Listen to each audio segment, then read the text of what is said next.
Ah, noong 1969, natatandaan ko pa ang wika ng aming mga ninuno, ng aming mga magulang, bata pa yan noon.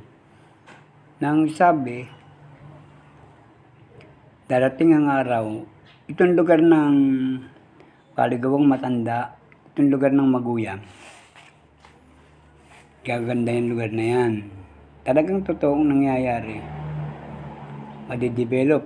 Yung dating sakahan, dating kagubatan, dating tubuhanan, o dating mga taniman ng palay, mga dating kaingin na malalalim, iyan ay mapapatag.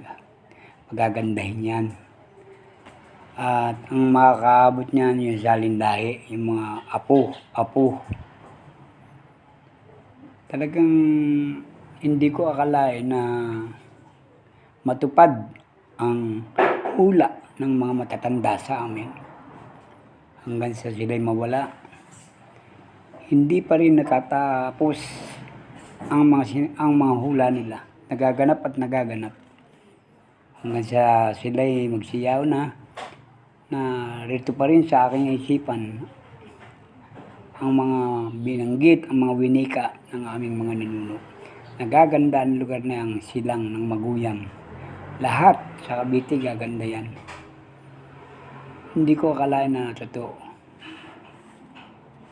Dati itong Maguyang, Paligawan, liblib na lugar lang yan. Liblib na lugar. Mga kagubatan yan.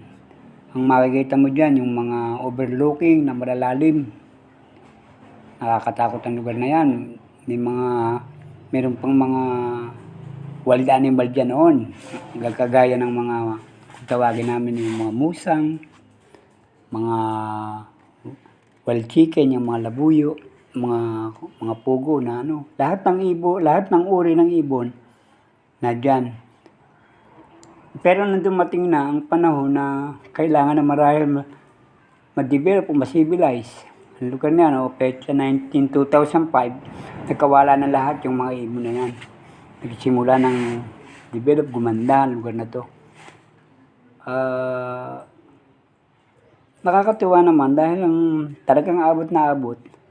Ang nakaabot talaga itong mga salinlahi natin, ang mga kabataan. Abot na abot nila ang pag-unlad ng lugar na to. Pero nakakahinayang din dahil yung mga bukirin, yung mga palayan dati, yung mga agricultural, wala na. Pero